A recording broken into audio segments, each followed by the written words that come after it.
You are live. Greetings, everyone.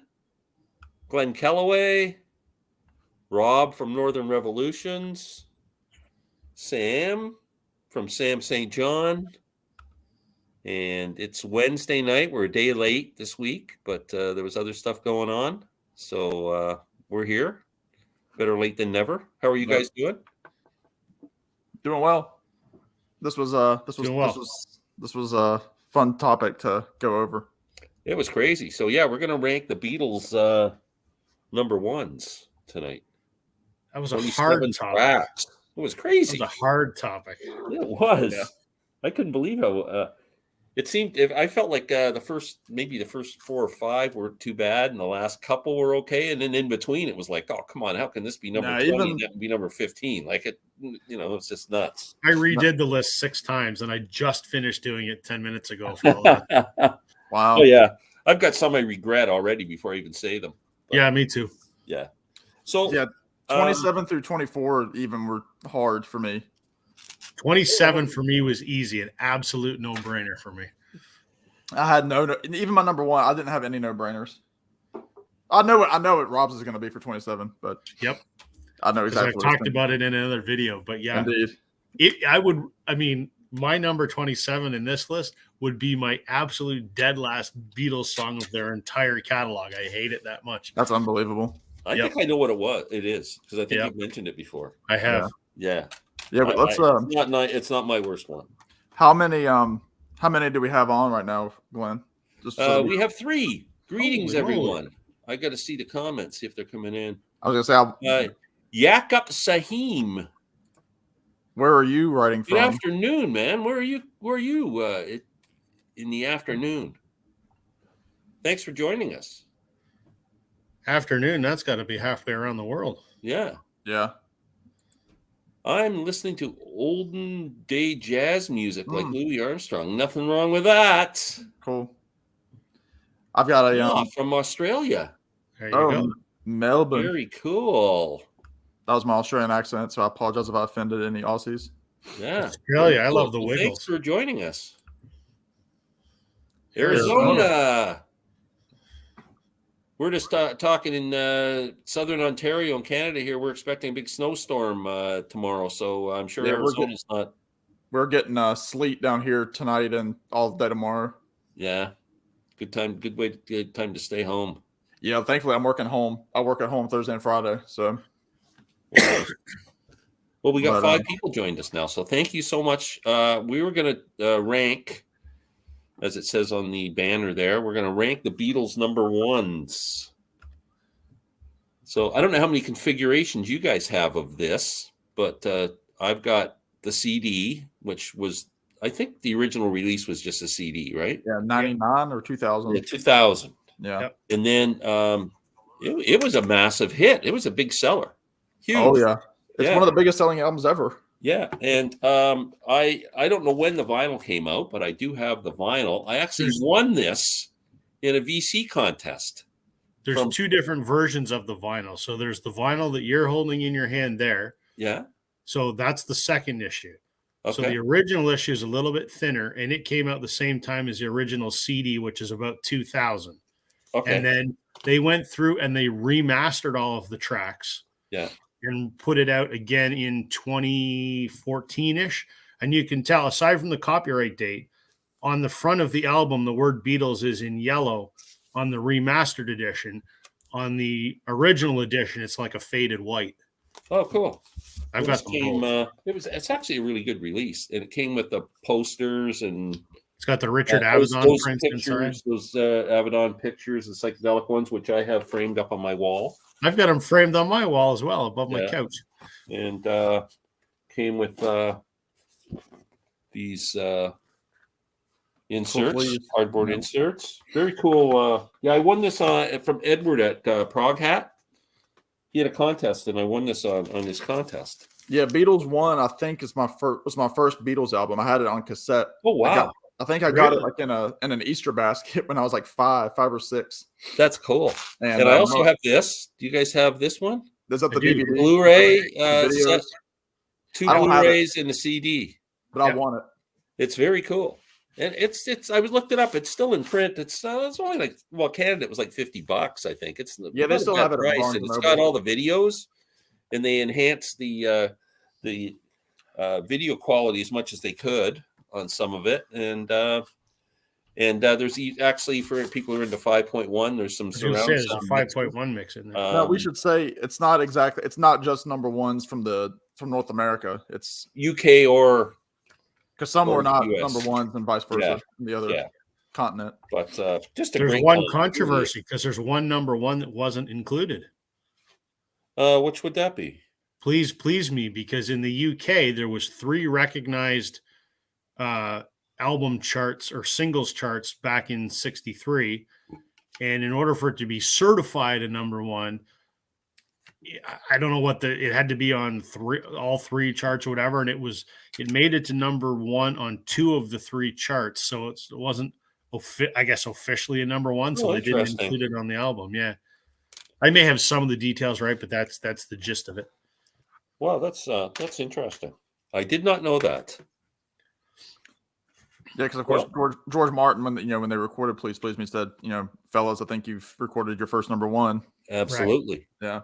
Yeah. I think the story was the one that it was not number one on, it was number 2 on that chart, was the one that a few years later would be considered the definitive album ranking single. So I guess that's why they didn't include it as a number one. Wow, interesting. I got a retort there from Bob in the comments. And hey, Tom, how are you? Hello from Williams Schmilliams. Is that our friend Tom? That's Tom, yeah. Hey, Tom, good to see you. You must be late where you are. Tom's up late tonight. He's in England. Yeah, he is. It's got to be middle of the friggin' night. Now, Strawberry Fields was not number one. Nope. Yeah. Shockingly. And Bob Sam got it when he was 5 or 6. Damn, Glenn, I feel so old. Yeah. Yeah, I'd already had my first gray hair by the time I got it, for sure. Well, I didn't say I didn't have gray hair at that age. That's 22 years ago. I was already starting to lose my hair. Damn, I was in my 40s then. Yeah, yeah. That's crazy. It's incredibly late. Haha, just popping in for 20 minutes or so. Oh, you can stay up later than that. Come on. An all-nighter. It's Christmas. It's like must-see. Let's go.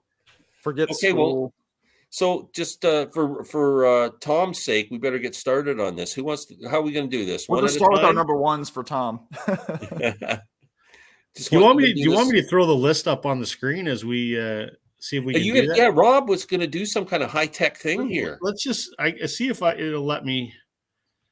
Glenn might have to give you access, right? What's that? I thought I read you can share let me just see. How the hell do I do that?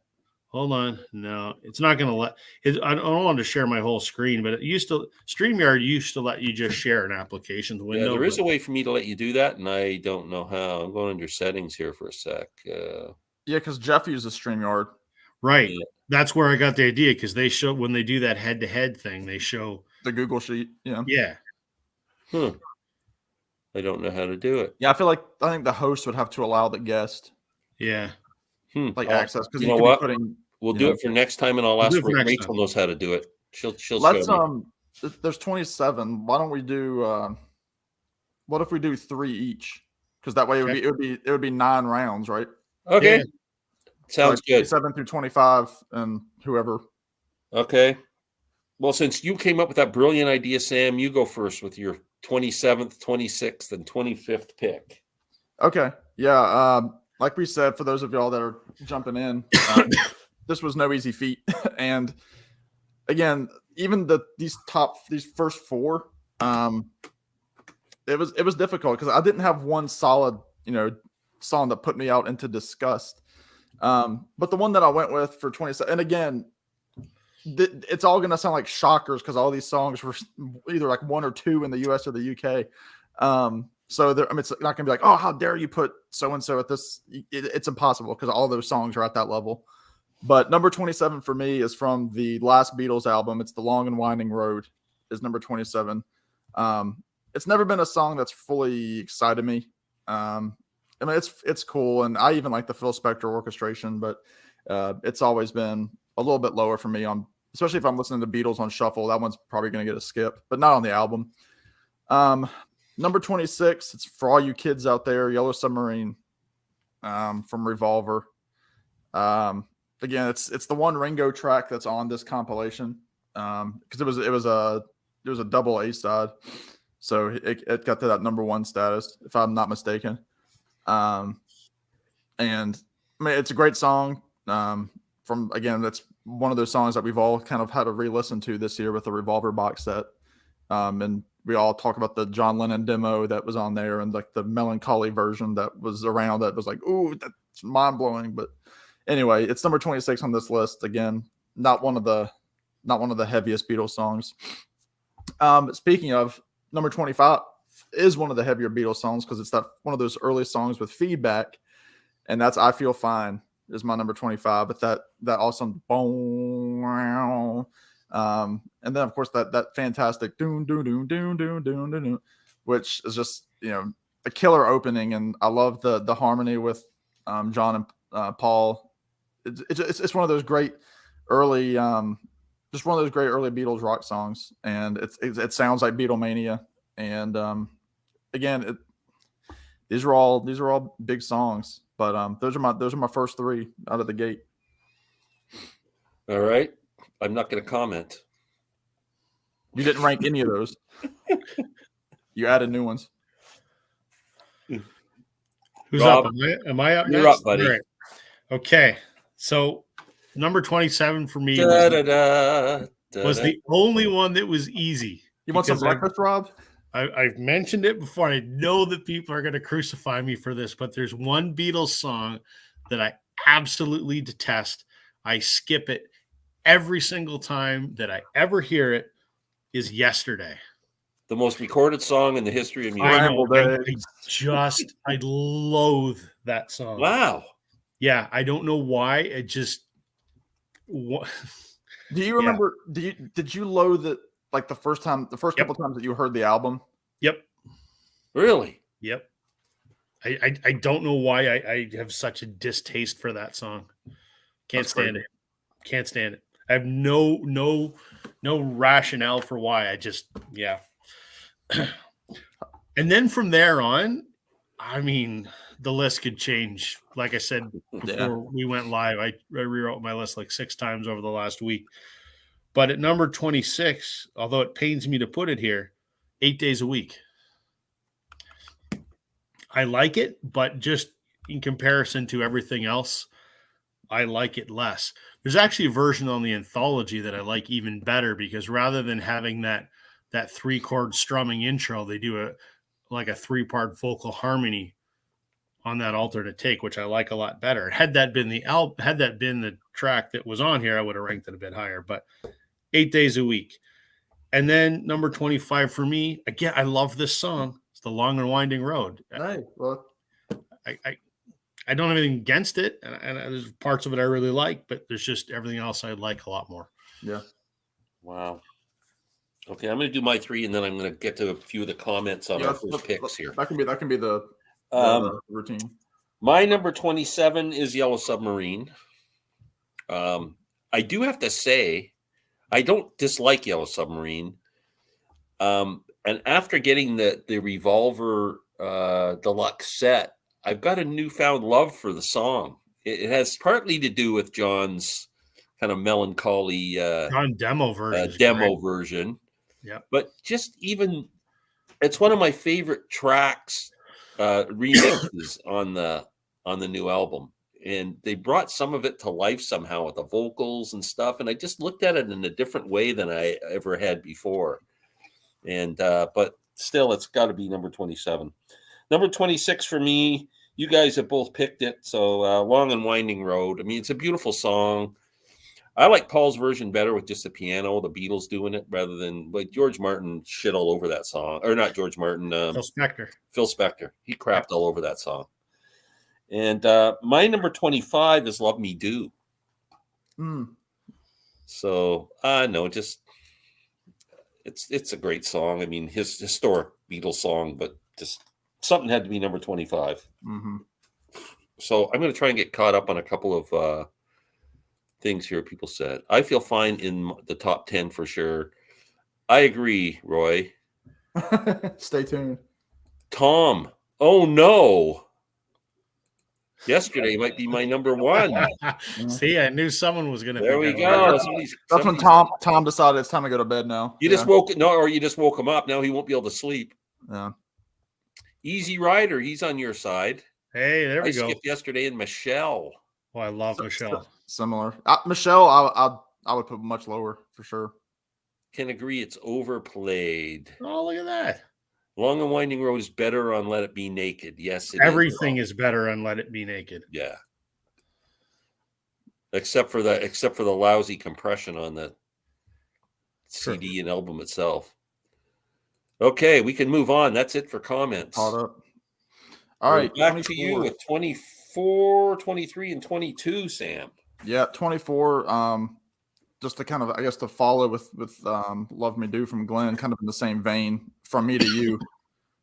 Sticking to that early Beatles sound. This was a singles only track. One of those classic, sounding Beatles records with, da da da da da dum dum da. I love how it ends too with the harmony and that chord at the end. It's a sudden halt. It's not a fade out, which I like. So that's number 24 for me. From Me to You. 23 might be a slight topic of contention, but again, any of these can be a topic of contention. Penny Lane for me, 23. Ooh. Yeah, nothing against it. I think maybe I listened to it a little bit more than the others when I was a kid, but I don't think so because I listened to the tape all the way through when I had it on cassette. Just even on Magical Mystery Tour, if I was to write, which I have ranked this on as a Magical Mystery Tour, this one and Strawberry Fields are not favorite Beatles songs. Like I don't know if either one of them would Strawberry crack Fields my is my top number 50. one Beatles song. Yeah, they wouldn't. I don't think either of them would crack my top 50. Wow. Yeah, it hurts. But anyway, it's 23 for me. And then 22, Let It Be. Again, it's the song that everybody wants to hear Paul McCartney sing whenever he does an event. Let It Be is kind of the song version of Dave Grohl, if we're going to use that. I think Paul McCartney wants to hear Let It Be wherever he is. I don't know if everybody that would be number one pick for the song. If you could sit down with Paul and say, please play me one song. I don't know if Let It Be would be. Yeah, right. Yeah, I like both versions too. I like the version. I like the single. I like the album version. What an interesting topic. I was just thinking because I'm Take thinking 10 what would I want of your to hear? favorite artists. Name your top 10 favorite artists, and you're sitting in a room with them, and you can pick them to play one song for you while you're sitting. I guess there. we got next week's topic. Let's do it. Okay. Yeah. So Let It Be 22. It's one of those short list of songs, which is funny because I would much rather hear From Me to You than Let It Be. But in terms of an actual song, I had to put Let It Be higher. But, if I had a short list of songs to kick off of a cliff, Let It Be would be on the top of it. So, but I like the song. I know it's a lot of people's song. They play it at funerals, weddings, whatever. But it's not that high for me. But I love it. So there. Okay, I take umbrage with one of your picks, but that's it. I know which one. All right, so for me, 24, you guys have, I think, both already mentioned it, Yellow Submarine. Nothing wrong with it, but I'm just, whatever. Number 23, From Me to You. Oh, cool. Sam and I are very similar on that. And number 22 is A Hard Day's Night. Oh! I can get behind that.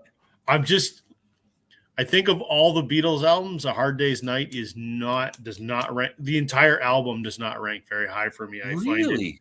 Wow. Yeah. I get that. I listen to the album and go, yeah, we've heard these songs for 3 albums or 4 albums already or whatever. It doesn't interest me that much. The songs are fine, but it's just, I lose interest in that album. Oh. Glen's rethinking his co-host. I know. No, I'm glad you guys have it's we need different opinions. It's cool. Oh yeah. Okay, so I got to do 24, 23, and 22. You have to. I'm gonna piss you guys off probably. My number 24, Get Back. Ooh. Woo! Woo! It's never been one of my favorite Beatles songs. Oh. I mean, it's a great song, but I think Sam and I are going to listed break up the band and start our own live I stream. listed my 210 whatever Beatles songs. It probably wouldn't crack the top 25. Wow. Next, this one's really gonna you guys are gonna want to leave the live stream. You're not gonna wait for me to kick it off. Come Together. Just I don't know. Just it's a great song, but I don't know. It's a great It's song. on the but list of these 27. It doesn't rank that high. It's a great song, but as I mentioned in my video this week, it's a rip-off of a Chuck Berry song. Well, it is, and he paid some money out too to Chuck. Did I understand. And number 22, Let It Be. Wow, that's a match. The first match. We got a match. Okay, let's see if anybody's got any comments here before we move on. Roy being cursed. Roy, the old timer. Young years, us old guys, we can remember these songs when they were released. Yes, we can, but we won't hold that against them. They have fresh ears to listen to it in a different perspective than us. When I find myself, times of troubles, Mo and Larry come to me. Oh, that's Curly. That's Curly wrote that one. Mm-hmm. If you saw Hard Day's Night back in '64, that film and song is seminal. Yes, I agree. That whole album, I absolutely love. One of my favorite. I understand it sort of epitomizes Beatlemania. I get it. I just if I took because Beatlemania really those first three albums, and I would rank Hard Day's Night at the top of those first three. I get it. Yeah, I'm partial to the later stuff. So yeah. Okay, now we're back to 21, 20, and 19. 21, 20, and 19. Yep. Well, let's stick to the movies. I'm going to go with Help for number 21. Oh, a dagger through the heart. Yeah. Oh, it's become a solo stream. I've killed two of my co-hosts. You just killed me, Sam. Well, it's payback for yesterday and for Get Back. So, man, what can you do? Yeah, again, a great song. What a killer opening. And again, people, we're talking. These are the number ones. Oh, I know. They're all, yeah. This is 21 out of the number one hits. Yeah. So, there's 27 of them. But I mean, we practically, except for yesterday, I love every one of these songs. Yeah, it's the it's great. Like picking your favorite kid, or as Glenn said, picking his favorite 27 kids. Right. Yeah. We won't go there. This is like a prime example too of John's writing of like the mournful lyrics kind of thing, but in a positive melody. It's a killer song. It's a perfect title track, perfect for that movie. So it's 21. It actually, ironically, number 20 for me is Hard Day's Night. So the two movie title track. There you go. Yeah. So totally crazy. No. I was close to Rob on that. One of probably the most recognizable opening chord of all time. Yes. With George Martin on that piano too, with the guitar. Just it's fantastic. What can you say? Number 19, we're going to move a little bit into mid-career Beatles with Day Tripper. Again, a Paul McCartney classic. It's one that he still throws in there live. Rob doesn't look happy, but you just killed me with two of those three, Sam. Yeah, me too. Yeah, I love the track. Don't forget, Sam doesn't like the White Album. Oh yeah, that's right. Which, ironically, notice there's no White Album tracks on this list, but I digress. And doesn't like Visions of Johanna off of Blonde on Blonde. Yeah, I hate Bob Dylan too. Yeah. I'm not a Bob Dylan fan. No, yeah. So Day Tripper, I love the guitar on it. I mean, it's one of those recognizable things. McCartney playing the lead on that. What can you say? It's a rocking tune. I mean, it could be a number one, but it's not today. It's 19. Wow. All right. So I'm up, I guess. 21 for me. Love Me Do, which Glenn, I think, mentioned already. Fine song. It was their first hit. It's brilliant in its simplicity. It's three chords, I think. It's a G, C, and D, I think, something like that. Yeah.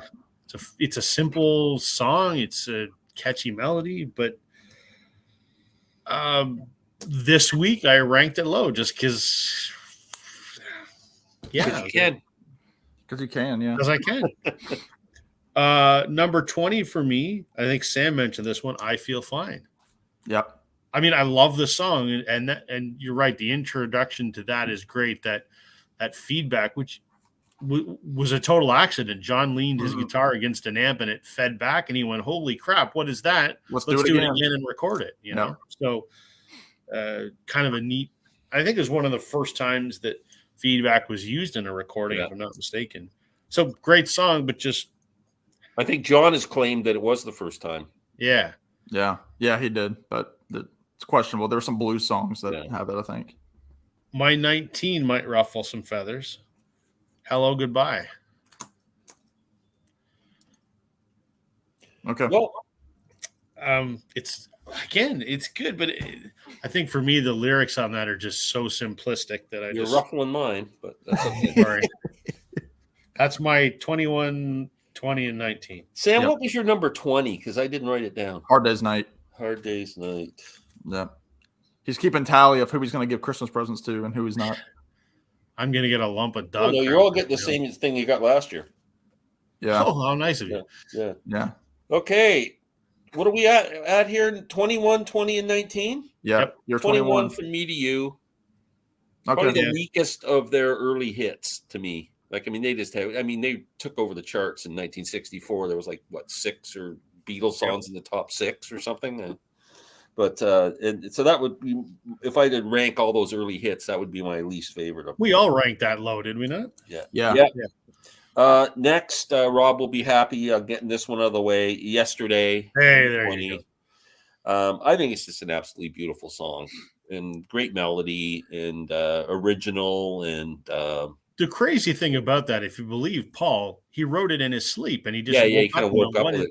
Yeah, and I mean, if that's really true, I mean, holy crap, it's got to be, amazing. But you can imagine those days they did nothing but music was 24 hours a day. They were under so much pressure to write. They were under so much pressure to perform. I'm sure, like if you had to think about the same thing 24 hours a day, you'd be sleeping. You'd wake up thinking about it. Like you'd just wake up, with this shit in your head. Number 19, 8 Days a Week. Yeah. Again, kind of a good pop song, but in the lower ranking of these 27. Mm-hmm. So let's see if anybody has any. They're unsubscribing left and right now. Okay. Hey, Glenn, why did you not do a live chat yesterday? I'm sorry. We had other things go on. Sam had a meeting last night, and so we decided to put it off for tonight so we could, the three of us could be together. So apologies. We'll try and do Tuesdays as often as we can. But we'll try not to skip a week, any week. Yeah. Oh, no. John's most personal song. That would have been Help, I think. Help, we were talking about then. There you go. Because Sam had an appointment. Thanks, Bob. Yeah. Bob's our secretary. My common sense was removed. That's what happened. I always thought Day Tripper is a John song. It's got a sound to it. Yeah. Yeah. I think, was that a co-written song? It's Lennon McCartney, but yeah, at that point, that was they all are, but was that 60? That was 65, wasn't it? It sounds more John than Paul. It's very helpful. Paul probably added his 2 cents. I'm sure I heard John mention in an interview it was about his first acid trip, Day Tripper. Ooh, interesting. 8 Days a Week was never released as a single in the UK, yes, but was in North America. 8 Days a Week, and I Don't Want to Spoil the Party, I think so. The B-side. I love that B-side. Yeah. One of my favorites. Late to the party here, but Here Comes the Sun should have been a number 1. Was it? I don't know if it was ever released as a single, though. No. No, it was an album cut. But if it would have been, I bet you it would have been a number 1. It's surprising off of that album they didn't, but they released something. I mean, something would come together. Yeah. That's a solid single. Yeah. Okay, Sam, you're up. 18, 17, and 16. So we're gonna get just above the top 15 here. So number 18, I think this is the first time this one's been mentioned. All You Need Is Love. The anthem of 67. It was the song that all the protest marches and all the the big TV special with the Rolling Stones and the Beatles, and it was the world's chance to see the Beatles after being gone for a year. It was I watched that live. It was our world's first satellite, the first TV satellite special. Yeah, it was the Beatles And they brought singing over from the all over the recording. world, and they used the Beatles in England, and All You Need Is Love, man. I'll And never yeah, and there's forget it. one of those songs too that John wrote in like 15 minutes. That's why it ranks so high with me, is because I just have such a vivid memory of watching that live and just being blown away. Yeah, and it's, I mean, if you were to list the top 10 songs that are associated with the Beatles, I mean, this one's going to make the list. It's on every mug and T-shirt, Yeah. Beatles related. So it's number 18. It was a commercial slogan, really. Yeah. 17 was just mentioned, 8 Days a Week from Beatles for Sale. But what a cool, I mean, Glenn, you might be able to speak to it. Hearing that for the first time at that fade in, which is very uncommon in that time period. Really made it stick out, and probably was a big reason it was a hit. And I mean, the hand claps, with the percussion was just, it made it catchy. And that's very teeny bopper of that era.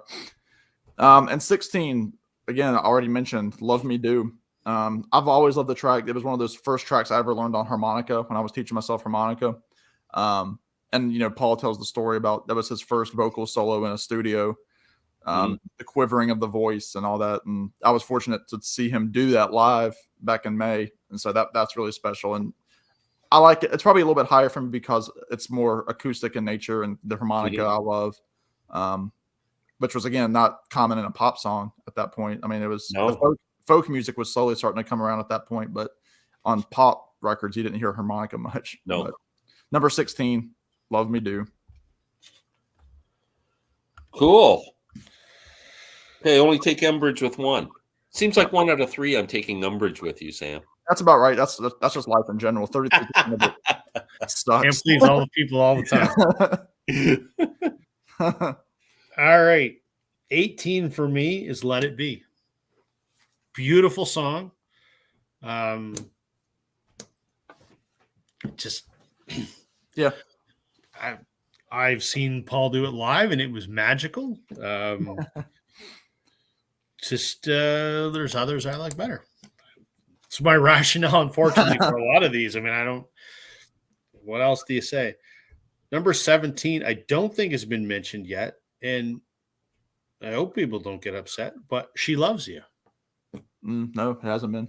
I mean, huge hit in 64. It was one of the songs that sort of, broke them in America. That and one of the couple of the others, but I like it. Just on the Swan label, not on Capitol. I have it on the Swan label. Oh, do you? I do. And do you have the one where it says "Don't Drop Out"? There was two versions on the Swan label, but I don't remember because I haven't pulled it out in forever. There's one on the label of the 45. It says "Don't Drop Out" on it. Oh yeah, I'll have to take a look. Oh, cool. And number 16 is "I Want to Hold Your Hand." Love the song. Was probably the first Beatles song I learned to play on guitar. Was the hit, when they were on Ed Sullivan, when they came to America. Yep. To me, "I Want to Hold Your Hand" and "She Loves You" are almost intrinsically intertwined for me because they're just kind of like part one, part two. They sort of epitomize the frenzy that was the Beatles' first visit to America. Oh, yeah. I wasn't alive then, but that's what goes in my head. So those two songs, while they're different, are very similar. So that's why I kind of rank them together. Very cool. Very cool. Just in case anybody's joining us, we've got 11 people here, it says, and we're ranking the Beatles number ones CD, 27 songs that were number one either in UK or the US or North America. My number 18 is Lady Madonna. Ooh. I know. I love that song. It's great. That's great. I don't know what to say. I'm embarrassed. Great rockin' tune from Paul. Awesome. Number 17. I don't know if I'm going to get flack for this or not. Hey Jude. Never heard of it. It might be number 17. I think it's a fantastic. I mean, I absolutely love the song. So I had no problem. I don't really ever get sick of it. But it's just I don't know why I ranked it 17. I got no excuse. It was written about Jude Law. It's a Hey Jude. Yeah. Nobody knows that, but yeah. And my number 16 is, like I said, the first number one in North America that really broke them was "I Want to Hold Your Hand." I mean, Oh, look at I love that. You these and I are early the same Beatles there. tracks.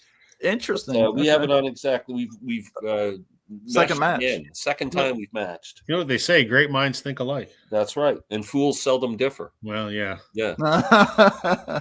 Which ones are we? Yeah. Peanut Yeah, Gallery, I chime Love Your in. Hand. Just a great song. I mean, just brings back so many memories. But yeah. Let's see. Here's interesting. Bob F. The only day not mentioned in Lady Madonna is Saturday. True. Yeah. I saw. I think it was on the Steve Hoffman forums. I saw it. Somebody had a trivia question about the Beatles, and they said, "What is the only Beatle album where there's a song, no songs on it that mention the word girl?" There's only one. Like the titles? Any in a lyric of one of the songs, the word "girl" is only on one album where they never use the word "girl." Abbey Road. No, it's Revolver, supposedly.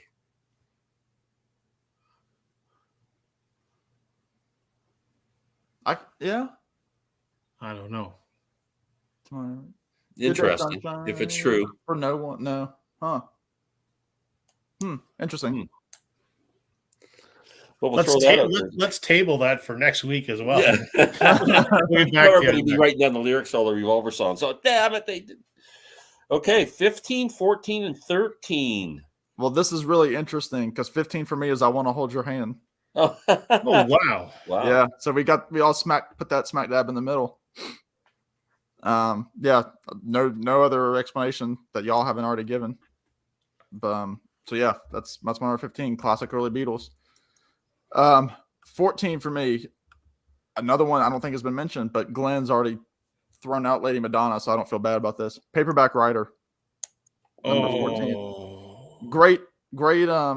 I love that intro with the vocals. You know, the writer. It's just a killer song. It's fast paced. Ringo's drumming on it's incredible. And this was a single. Like that's what's so crazy is this. Like we've already put this out. We don't need to re-put it on an album. That's how prolific the Beatles were in 65. Yeah. Just incredible. So that's number 14 for me. 13 for me. Again, a fantastic intro. Can't Buy Me Love. I love how it starts with no music. Can't buy me love, and then it breaks into it. And then you can't think of that song without thinking of the scene in the movie with them running around it's a great rocker. And really the grass on the pathway and everything. Just and the suits. It's a killer track. I love how Paul sings it, and it also holds a special place to me because that's what he opened with back in May. It's kind of got underneath it. It's kind of got this kind of bluesy feel to it. Oh yeah, you could slow it down. Yeah, you could really slow it down. Someone like Stevie Ray Vaughan could have done a pretty good job with that. Yeah, that's number 13. And I will say before we continue, I think it might be a good idea once we get to like our top 3, we can do one at a time. Yeah. Okay. Yeah. Yeah. So anyway, that's me. So 15, Rob. All right, 15 for me hasn't been mentioned, but something. George Harrison song from Abbey Road. Beautiful song. I like it a lot. That's why it's in the top half. I'm not a big George Harrison fan. I know. There's not a lot of his songs that I go, wow, yeah. They tend not to be my favorites, but of all of his songs, that one is just it's beautiful. It's beautiful. 14, Glen's already mentioned. Was something the biggest selling Beatles single? Something tells me it was. I don't know. It wasn't Yesterday. I mean, Yesterday was the most recorded song. Most covered. I think something is the biggest. That sounds familiar. That fact, because you think about it like, oh, a George Harrison song did it. And as much as I bought every Beatles 45 when they came out, I never remember buying something. By that time, it was just all albums. Like 45s were kind of starting to take a back seat. She Loves You was their biggest selling song. Okay. Huh. Apparently, according to Google. So well, they're never wrong. Never. All right. So yeah, that's right, isn't it? 15, Yeah. 14, 13. Yeah, so yeah, continue. So I went 15 was Something, 14 was All You Need Is Love, which we've already talked about. And my number 13 is one of their most, I think, unique and original songs, Eleanor Rigby. I love the string arrangement. Early Kind of- symphonic pop. Yeah, it's kind of a creepy story about a lady who dies in a church. You know, I love the strings in it. I think it's so different than anything else they had done up to that point. McCartney's the only one on that, isn't he? I think so. Yeah. Yeah. That's my favorite remix song on the new Revolver. And a lot of people. Strings in Eleanor Rigby, man, do they ever bring that to life? Oh my God. It's just, and you hear the separation in the different stringed instruments. It's just absolutely incredible what they did on that song. I actually like on the anthologies, they have just the strings only track of Eleanor Rigby. I love listening to that. So wow. That's my 15, 14, and 13. Okay, so we're driving on a bit of these here. I'm with Rob on number 15, Something. Wow. Holy moly. It's 2 in a row we matched up on. I mean, really just a beautiful song from George, and one of the most loved Beatles songs, I think you could say. I mean, I think a lot of people would put this near the top. But there's just others I like better, and it's a great song. Number 14 for me, I'm driving with Sam. I don't want to play favorites. Please don't. Paperback Writer. Awesome. Another just a great song. These songs you can't complain about any of them. They're all just amazing. So these are all the icing on the cake at this point. They're where they are in the ranking because we have to put something there. Basically now, it's getting too high up. And now I'm going to jive with Sam again. Can't Buy Me Love. Wow. Number 13. Just a great rock and roll song. It's just a great song. Really, just catchy, fast paced. Just a great tune. Killer drums too. From Rob's favorite album, Hard Day's Night. Okay, and now we're into the top 12. Oh boy. You want to check out the comments? Let's see if we got any comments here.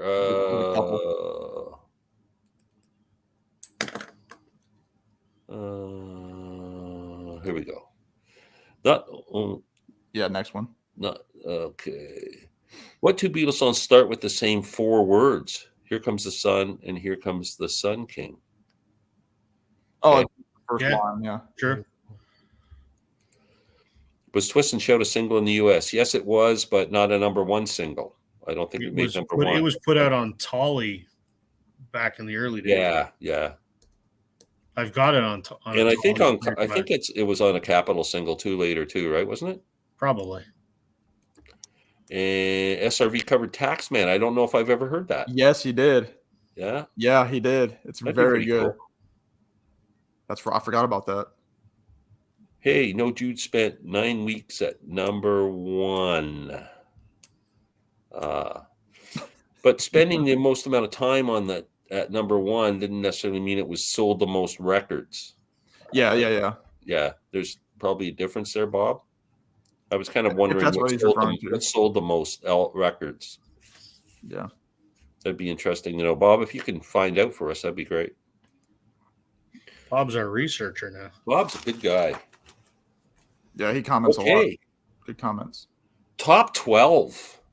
Yeah, so we're going to be cracking in the top 10 at the end of this little segment. Yeah.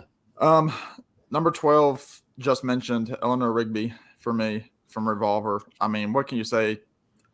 If somebody were to say, that's Paul McCartney's greatest song, I mean, I wouldn't go fisticuffs with them.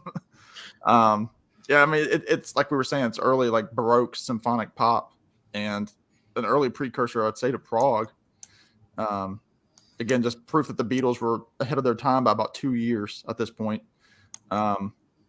Just a killer track. It's sad lyrics, but it tells there's little vignette stories. It's a masterpiece of a song.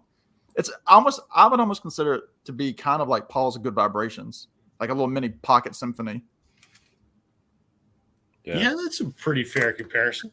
So, not as elaborate, but not as elaborate, and that's also a year earlier than Good Vibration. Right. Anyway, number 11. This song kept getting pushed up for me because of the bass line of it, and that's Ticket to Ride.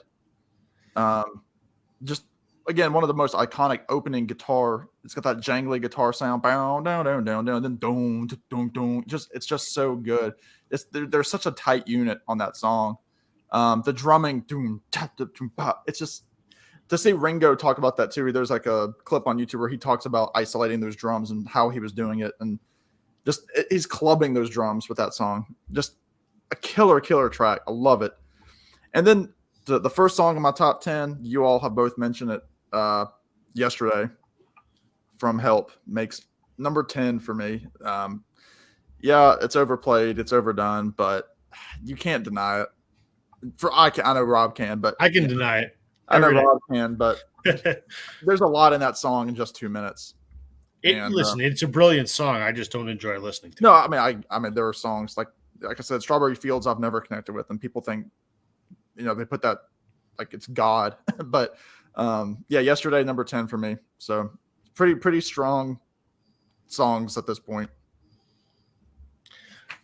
All right. My number 12, Penny Lane. Love Penny Lane. I think it's you mentioned Eleanor Rigby with sort of the little vignettes in it. I get that same feeling listening to Penny Lane. Yeah, I've never been there, but I can sort of see that imagery. So you smell the fish and finger pies. Yeah. When I visited Liverpool and like it's all laid out as the song. Like when you're there in Penny Lane, it's like you can just sing along with the song as a soundtrack. I love tourism. Yeah. It's incredible. I remember the very first time I ever heard Penny Lane. I was getting into the Beatles in the early 90s when the anthologies came out, which I think was 94. So I was about 14 years old, I think, 15 years old. And I remember when it aired on ABC over the space of about 5 nights or whatever. And the one episode ended, the ending credits played the video for Penny Lane. I was like, wow, I haven't heard this one before. And I just blown away by it the first time I heard it. I've loved it ever since. Very cool. So that was number 12. Number 11, Sam has already mentioned Can't Buy Me Love. One of my absolute favorite early Beatles songs. Love everything about that song. And my number 10 is Hey Jude, which we've already talked about. Great song. I love the story behind it, that Paul was writing it to console Julian. It's a great song. And I love the liveness of the recording. I love how it just kind of it ends and it fades out in a jam. The na na na na. I love it. That whole video performance they did of that in Revolution and the David Frost show was just incredible. Do you think if Jude one of my Law favorite Beatle things to watch? If Jude Law would have kept his nickname of Julian, that he would have been a bigger star? It was Jude Law's real name, Julian? Yeah, that's why Paul McCartney wrote the song, because his name is Julian. No, but Jude Law. Yeah, that's what I'm talking about. Was his real name Julian? No. Oh. Sam's being disturbing. No, if it was written for Jude Law, he wouldn't have called it Hey Jude. He would have called it Hey Julian. So John would have known. Yeah. Jude Law was the illegitimate son. Yeah. Would have been the opposite way around. Right, yeah. We could keep going there. I thought Jude Law looks a little like Yoko. Boy, that's insulting. To which one? Yoko? Yeah, to which one? Fair enough. I think Yoko's a beautiful woman. I'm going out there. I like Yoko. Okay. I think she looks like an older version of the girl that comes out of the well in the movie The Ring. Really? Wow. I'm a Yoko fan. I think she's a beautiful woman. Okay, number 12 for me, Ballad of John and Yoko. Hey, Yoko. Speaking of Yoko. Yeah. Great song. Love it. I've stood on the docks at Southampton. And very cool song. Just John and Paul on that one, right? Oh, it's such a great song, and it's one chord the entire song. Yeah, it's a folk song. It's E, the entire song, but it's catchy. And number 11 for me is A Hard Day's Night. Just friggin' love that song. Absolutely great. Love the movie, love the song, love the album. There, I said it. Say it. Number 10, We Can Work It Out. Great These top Right. 10 songs. This is ridiculous. They're all great songs. They're all awesome from I here on cannot in. apologize for putting anything at 10 to number 1. They're all amazing. So we can work it out as number 10 just because I had no choice. Paul wrote that for Jane Asher. Okay, I got to try and get caught up here for a second. Let's see what the Roy, I did not know this. I've heard of something like that. I have never. I'm trying to think of one time I've heard the Grateful Dead do a Beatles song. Dear Prudence, they do a lot. I've got what one? Dear Prudence, they've done quite a bit. Well, Dear Prudence was huge in Jerry Garcia's solo, like the Jerry Garcia band. He did it all the time. Yeah. You don't recall hearing it with the Grateful Dead? Didn't they do back in the USSR as well? Man, I don't know. I've got a ton of Grateful Dead live stuff, and I don't have any Beatles songs on any of them. I think Bob Weir. I think I've heard him do Blackbird. Yeah, a lot of those White Album songs I think have made it. There's a list on the internet of every Beatles cover the Grateful Dead ever did: Blackbird, Day Tripper, Dear Prudence, Get Back, Good Day Sunshine, Hey Jude, I Want to Tell You, It's All Too Much, Lucy in the Sky, Paperback Writer, Rain, Revolution, Tomorrow Never Knows, Why Don't We Do It in the Road? I've never heard one of those versions. Hey I'm Jude, a huge Dead guy. Hey Jude, they would tack on like they would just do the na na na part. I have not one. Man, if I brought over here all my live Dead stuff, I'd pile it up 6 feet high, and I don't have one Beatles. A lot of them, I'm guessing they were one-offs. A lot of them. Yeah, that's interesting. Okay, She Loves You. Google says to date sold 1.92. It's almost 2 million copies. Not too shabby. No, not bad at all. It's just a great song. Oh yeah. Sam's doing comedy. Yes. Thank you. We'll be back tomorrow night, same time. That's a strong word, Bob. Comedy. He'll be here next week. Yeah. Yeah. Well. Yeah. No pay. Hi, boys. Very nice video. Thanks, Thomas. We appreciate that. And Bob F. Yucko. All right, Bob. I agree. We wanted to hear my favorite Marx brother from Bob F. Okay, now we're down to the top 9. Yeah. All right, number 9. She Loves You. I think that if my dad was ranking his favorite Beatles songs, this might be his number 1. He loves Ringo's drum on that, just that doom, doom, doom, just to go into it, and then he loves the guitar parts too. With it's so good. It's so classic early Beatles. I mean, the yeah became kind of their trademark. Like when people like thought about the Beatles, they thought about Paul. Just it's everything. Everything about Beatlemania in that song. Yeah, I like the German version, Sleepdick. Yeah. Oh yeah. So that's my number 9. Number 8, Rob mentioned this earlier. Hello, Goodbye.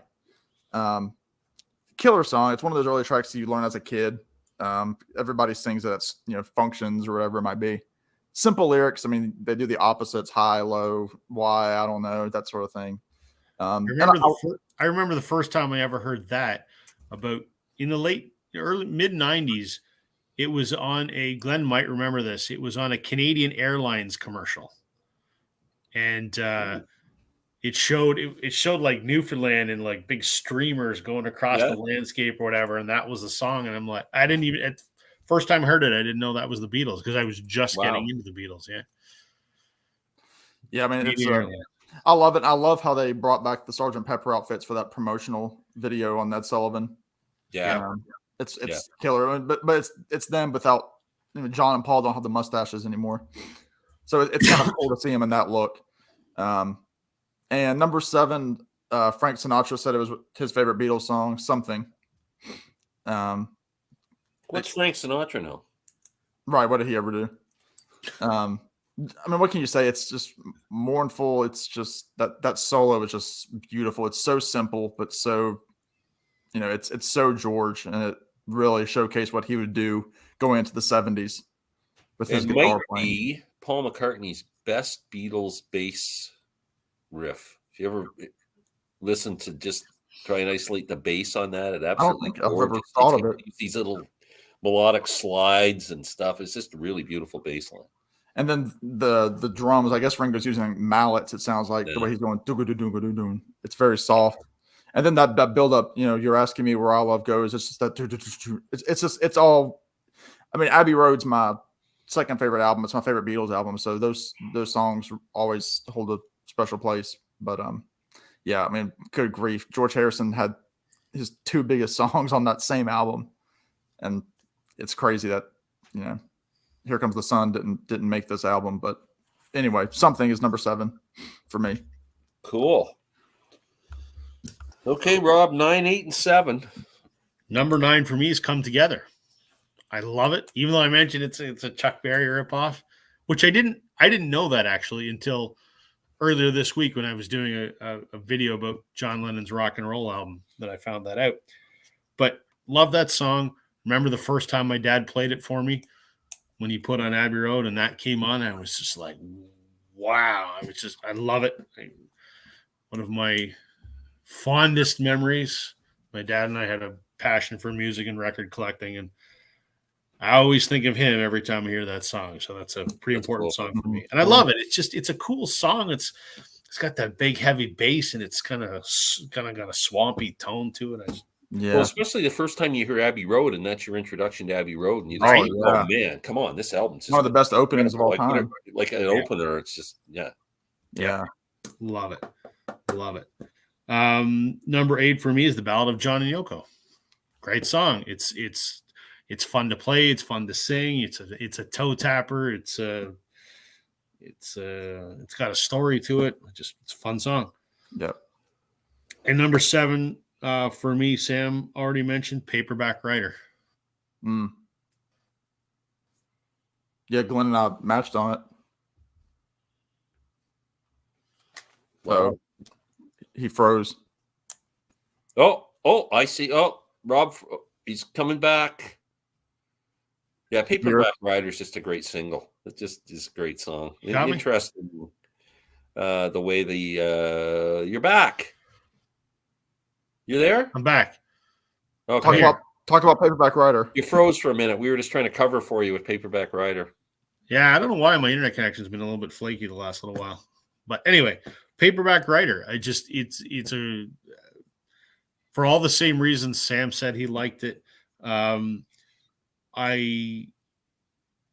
got a bootleg recording of them playing the Budokan in Japan. I think that was one of the first times they ever tried to do it live on stage.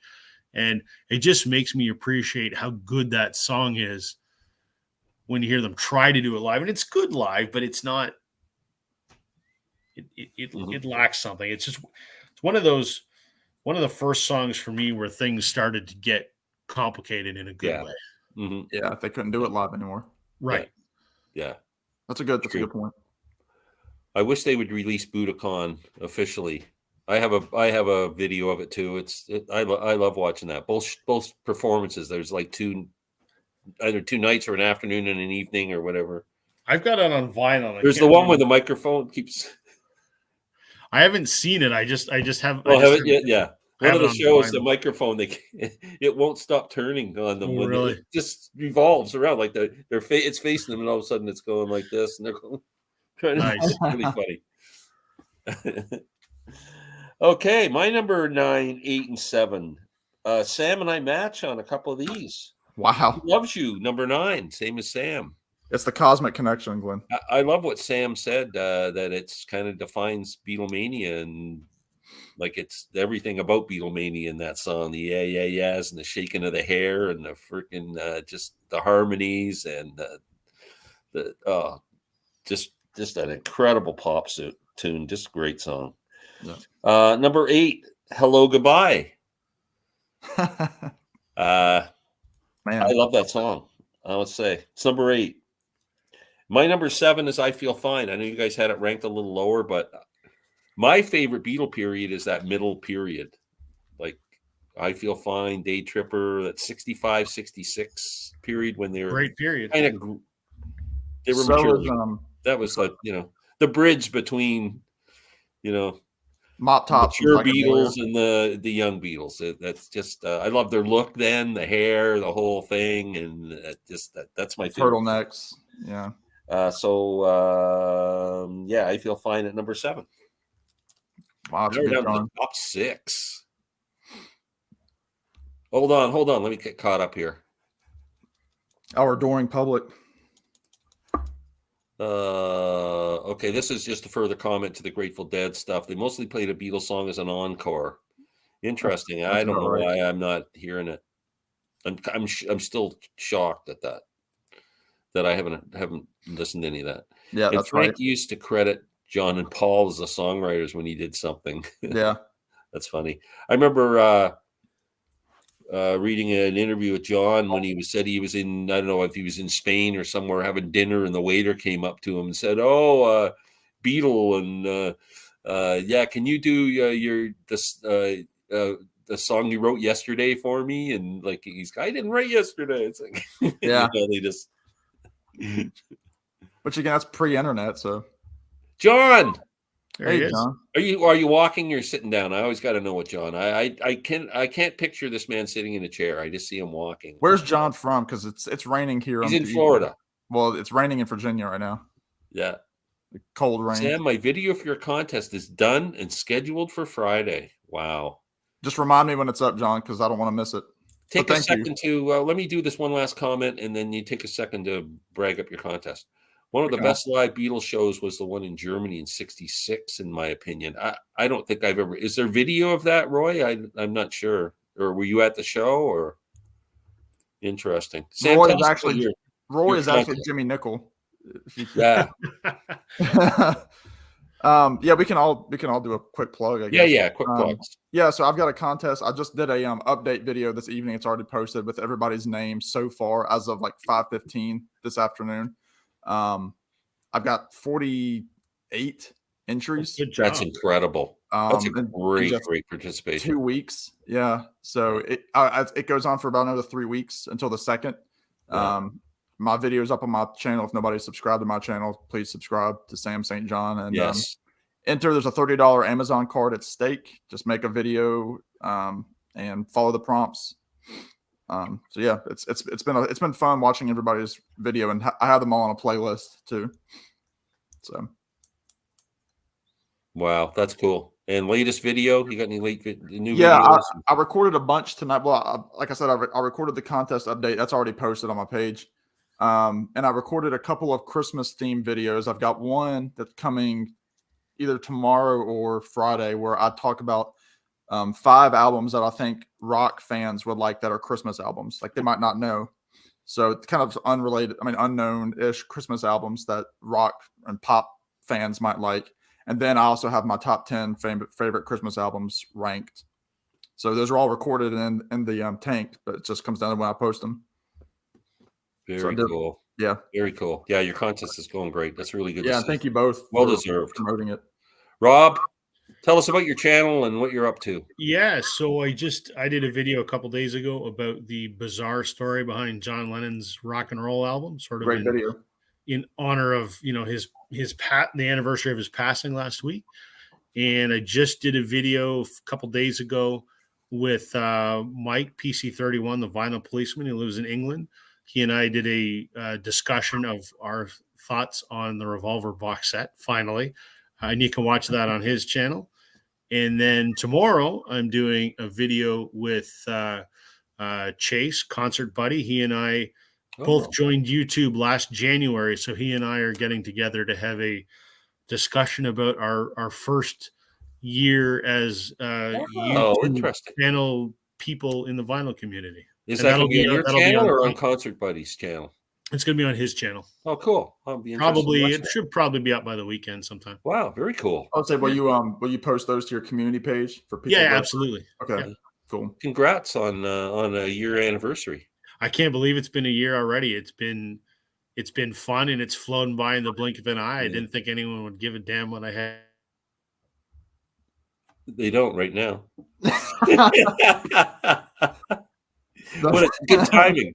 Oh, there you're back. That's perfect timing. You were saying, yeah, I didn't think anybody give a damn, and then you froze. He froze. We said they didn't. We're going, yeah, nobody does. Oh, he did. All right, Glenn, what do you have coming up? Okay, what have I got coming up? I've been rocking it with psychedelic videos. I did this thing on the top 100 psychedelic albums, and it's got like close to 600 views, which is good for me. And then I just did a follow-up with my top 20 psychedelic songs, which was my latest video. And I'm not sure what I'm going to do. I got to do a video tomorrow, so I haven't figured it out yet. I'll come up with something. Cool. But it's getting close to Christmas. I can already wait to show everything I got for Christmas. If I got everything I put on my list, it's going to be fun. I just got, I can get it right here. I just got this in the mail. I'm letting it air out a little bit, but I just got this. It was on sale. Oh, nice. Where'd you get that? The Monkey site had it for pretty cheap on their clearance sale during Black Friday. Nice. It's a sweatshirt, so a nice fleece. So I'm letting it, unwrinkle itself from the packing. But Very cool. Just got it yesterday, so I'll be excited to wear that soon. Wow, very cool. I think Rob's kind of coming back. I'm not sure. Rob, if you can hear us, you're frozen. So I don't know if you want to go out. If you can hear us, Rob, sit still. Yeah. Yeah, we're not getting anything out of you, buddy. I don't know whether I should let you go, remove you. Oh, no, kind of. You're still having trouble. Maybe it might be best if Rob kicks himself out and then comes I back would kick out. I would go out and come back. I'll do that. Yeah. Get lost, Rob. Okay, so this is further to Roy's comment that the best lead show is in Germany in '66. Yeah, is that a bootleg anywhere? I asked him if he was at the contest or concert or something. He says no, it's on YouTube. John sings "Nowhere Man." I'll have to look at that. I love that song. Yeah, it is a great song. That's an underrated Beatles song. How was that not number one? And there's harmonies with Paul, that high note at the end. Just it's killer. Yeah. Probably was that a number one song? You would think. I mean, yeah. In '65, it kind of, I don't know, maybe it's a little bit too soft. I don't know. I don't know. John is walking. I feel better now. Yes, indeed. I'm talking. Yeah. Just cool. Is Rob in the peanut gallery? Yeah. So what else is going on, Sam, while we're waiting for Rob to come back? We'll wait. I'm kind of like you. We do the top 6. I'm excited to see what happens with Christmas. I've got a few albums on deck. I would like to visit my record store before Christmas. I haven't been in probably about a month. Yeah. Well, I just picked up. Were you ever into the Police? Yeah, I saw your I don't have any Police, but yeah, I gave that to my mom a few years ago. It's a pretty good comp. I've been listening to it a lot. I always liked the Police, but was never like a big fan. But I always really appreciated their music. I love the song "Canary in a Coal Mine." I'm really looking at it now and going, man, this is like a really good album. I'm listening to it a lot. People either crap on the Police or love them. I love them. I like the reggae. Pretty inventive. I mean, they were a good band. They were good musicians. And Sting is not brought up enough about being a great bass player. Oh, he's an incredible musician. He's so much. I mean, you can tell he stole a lot of licks from McCartney. I mean, that guy worshiped McCartney. Yeah. Yeah. And I'm proud to say that well, he's a melodic bass player, same type of thing. Stuart Copeland is a Virginia native. Oh, I didn't know that. He was, I think he was a Navy brat, and he was born in Norfolk, I think. Oh, yeah. At least I'm really kind of rediscovering them. I'm enjoying that. I might even look for a few albums. If I find, you usually see the used albums; they're not that expensive. You know? Yeah, they've only got 5 albums. Yeah. But I'm really enjoying that. I think Jeff Witcher's a big Police fan. Yeah, he likes that. I mean, he likes that '80s new wave. And then Jack gave me this for Christmas. It's an early Christmas present. The XTC's English Settlement. You should hear this album. It's so good, man. I can't. I've tried because I know you've mentioned a couple of XTC songs, and I've jumped into them. I'm like, something's not quite grabbing me yet. Or well, if you want something that's more poppy and just more accessible, would be Skylarking. Listen to that album. Skylarking. Okay. Skylarking is I haven't listened to it all the way through. By Todd Rundgren, but this is my favorite. It's incredible record. It sounds amazing. Stephen Wilson remix. In terms of anything going on, I don't have anything coming up in terms of like concerts between now and the end of the year. I'm supposed to see I'm seeing Billy Strings in February. Oh, jealous. With my former teacher. We're going to see him in Charlottesville at the University of Virginia. Oh man, but I love to see that guy. He's playing two or 3 nights there, and I would love to see all 3 nights, but it's an hour away, and they're work nights. Wow. Yeah, I'm seeing him. I'm seeing the Wood Brothers, and I'm seeing Oliver Wood all before the end of March. So, did you decide what you're doing with your Dead and Company ticket yet? I haven't even looked that far. I mean, yeah, I get the emails like your Dead and Company calendar or whatever in June 3rd. It's my sister's birthday. Oh, you got to take her then, I guess. Damn. No, Well, no, she wouldn't. She wouldn't care about that. She'd go for John Mayer. I tell but you, I'm in. I'll buy the second ticket. I'm in. I will drive down to go see that show with you. you might be my guy because 100%. I'm Yeah. in. It's not like if I'm not gonna shame you into telling me I got the ticket, because if I understand if you got family, friends, whatever, but I'm if you got no excited. one to go with, man, I'm willing to make that drive. Awesome. Yeah, absolutely. No, Rob. Let's see what's happening here. Rob's booing the mannequin challenge. And I'm heading to a record store in St. Augustine, recommended by Melinda Murphy this weekend. That would be cool. I St. always drive Augustine's through cool. St. Augustine right after you get through Jacksonville. Have you ever been, Glenn, to To visit? St. Augustine? Yeah. I have not been to the actual. No, I've just been in the area. I've never really visited. I hear it's pretty cool. You would like it. It's a very artsy historic, town. right? It's a very artsy town, and the Yeah. fort. I mean, the fort itself is incrable to see. Yeah. But they John, used I'd to- love to hear what your thoughts are on that record store. And he usually does a video on the record store visits. So, wow, that's very cool. Saw Police live in their Ooh. heyday. Wow, that's good, Roy. That's pretty cool. And also, my son had tickets for Billy Strings in London, but couldn't go, unfortunately. Yeah, man. Billy Strings, that dude tours like a freak. Yeah, he does. He just announced like 30 dates in the spring. Like, Do you have any of his albums? I don't, but I've heard I don't good either. things about his. He's got that new album they called Me and Dad, Yeah, where it's him and his stepdad playing together, like classic bluegrass songs. yeah. Yeah, Nice. it sounds just a good. hot player. Like he's the guy right now, right? His dad was like a heroin addict, and came like Billy was like in a trailer, and they were junkies. Oh, really? And so Billy got out of there like at 14 or 15. I did not know that. And his dad came clean, and his mom. They both, they were tweakers. Yeah. And they got clean, and then Billy started playing bluegrass. But they were always playing music. But people would come to the house and stay for 2 weeks. Strung Wow. out. That's crazy. I didn't know this backstory at all. Oh yeah, he got out of that. I mean, Billy does like drugs, but he didn't get into the hard stuff and was never like strung out. Wow. Yeah, and Billy, he always does a Grateful Dead song or two. Yeah. He's nothing but respect for that guy. I keep looking at his records and trying to figure out what to buy. I should listen to a few of them on Spotify and see which one. I think Home is one that people recommend quite a bit. Yeah. Yeah. I saw the shows on YouTube. Well worth watching. I'm not sure he's talking about the Police or Billy Strings. Both, I'm sure, are well worth watching. I planned several videos, record stores, street musicians, and a walk and talk. Lots of street musicians in St. Augustine. Wow, very cool. And the oldest schoolhouse in the United States. So be careful, John. My daughter and son-in-law went to St. Augustine earlier this year. Stayed in what was supposed to be a pretty nice place. They were going for the weekend. It was infested with bed bugs to the point where they left really quickly when they saw them, got out of there, and the hotel refused to give them their money back. Said they used the room. So they have a bad taste about St. Augustine. So be careful where you're staying. Look up. Fun fact, St. Augustine was the first place I ever saw the ocean at 5 years old. Oh, wow. St. Augustine Beach. Yep. Wow. There was a little motel right on the ocean, and there was a little breakfast place. First place I ever had sausage links, too. Really? Yeah, it's just a vivid memory to get sausage links in St. Augustine. That's crazy. Yeah. As opposed to a sausage patty, you mean? Well, just sausage. Yeah, I mean, at 5 years old, I don't remember exactly what I was eating. I mean, but sausage links stuck out because we got it for breakfast. I thought it was the coolest thing. Oh, that's that's a staple.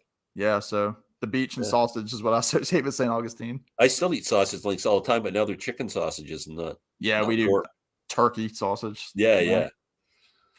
Billy Strings plays a lot of Grateful Dead songs also. Yes. And a lot of Doc Watson. They have the lights up all over the city. We're staying in Orlando and driving up a few times. Very cool. There you go. Whereabouts are you in Orlando, John? Anywhere near Winter Park? Be careful, Sam. Bed bugs love sausage That's links. a true fact. Rich is there. Wow. That's funny. That's what attracted the bed bugs, the sausage links. The sausage links, yeah. Yeah. John, while you're in Orlando, look up Bright Light Books. Go over there. It's my favorite store, and it's fantastic. Highway 426, I think. It's on what do they call it? I can't remember now. Seminole Parkway. No, not Seminole, but something like that. Starts with an S. Check it out, man. Used CDs, some used records, and just a great selection of books. Really great place. Bright Light Books. Go. In great places. My family's thinking of going to Disney in January. Bonnet Creek inside Disney property. Okay, you're probably about a half an hour drive from Bright Light Books. Bonnet Creek is incredible. I stayed there in 2017. Wow. You can see the Epcot ball from at least from our condo. You can see it every night. You can see the fireworks. Cool. It's owned by Wyndham. We lost John. I'm going to put an in. Do you think? No, he would still have his invite from the email, right? Yeah, that link would still work, but he might be. Maybe he's turning off his router like at home. Maybe it's a whole internet thing at home. I'm sending him shoot him an email on his email or text to see if he'll respond back. He might say, "Yeah, it lost power." You never know. Yeah, I just sent him the or Rob, if you're there, talk to us in the chat. Oh, he's back. He had to comb his hair. Where'd he go? It was buffering. Oh, there he is. Rob. Hey, guys. Sorry about that. I've been having intermittent internet issues over last week, so this was a straw that broke the camel's back. I'm going to... Oh, you're still freezing up. Wow. Well, it's too late. We're already ranking our very man order. You're there? Test? Can you hear me? I got you. You got me? Yeah. For now, I'm sorry, guys. I've been having the last week has been shit for internet. Oh, yeah. It's shit tonight for sure. John, Bright Light Books. Let me know what you think of it, buddy. It's my favorite place. As soon as I get to Orlando, it's only about 10-minute drive from my daughter's place. I head there and I go through the CDs, and there's a million of them and stuff. It's a pretty cool place. Love that store. Okay, so Rob, are you there or you're not moving? He's frozen again. Here. You're kind of freezing. You're freezing up. Your picks up, but latency. We can try. So we're gonna go with Sam on his pick for 6. If we can't get to you, we'll figure it out. Yeah, 6, 5, 4. Go ahead, Sam. You can do 6, 5, and 4. Oh, well, I'll see Rich. She's asked me to hold. Oh, Rich wants you to hold up the monkey shirt again. He's trying to take a picture so he can scan it and make a T-shirt print. So how much was that? You got to tell me. I mean, it's like a concert sweatshirt. $30 or something? Yeah, and after shipping, $35. Oh. But I mean, it's a sweatshirt, so yeah, you're gonna look at that. But I mean, it's. I ordered that stuff up here. Then I got to freaking pay all the. It cost me a fortune with shipping and everything. It's funny. They were actually advertising it as like Monkey's Christmas sweater just because it's red. I have a Monkey's T-shirt, so I guess that's got to do. Yeah, so I might be wearing them. I'm supposed to be visiting. That's something that's coming up that will probably be on another channel. I'm meeting my friend Tommy Burton in Greensboro, North Carolina on Saturday. I've got some things that he ordered from me, and I think we're gonna hit up some record stores. Oh, very cool. Well, it's actually a Christmas red, Rich. It doesn't come across in my, but it's it kind of looks it looks very orangey. Yeah, it's the light, but it's full on red. Oh, cool. Yeah, like the Monkey Mobile. Right on. Okay. Oh, we're trying Rob again here. Okay, we're doing it on my phone. I'm using my cellular connection. Screw my internet provider. That looks much better. That's better. You look better too. There you go. Yeah, we can see all the picture. Okay. Yeah. That scared me there for a second. Ear hair. Yeah. I know. Sorry, guys. Listen, I apologize. Beyond my control. I'll get it sorted out for next week. That's okay. No problem. But hey, look. Your phone's better. 3 strikes and you're toast, man. Yeah. No. Just call me Don Felder. You'll kick me out of the Eagles.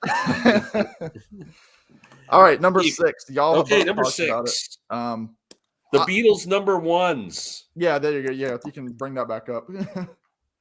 Beatles number 1 from the Beatles One compilation ranking. We're in our top 6.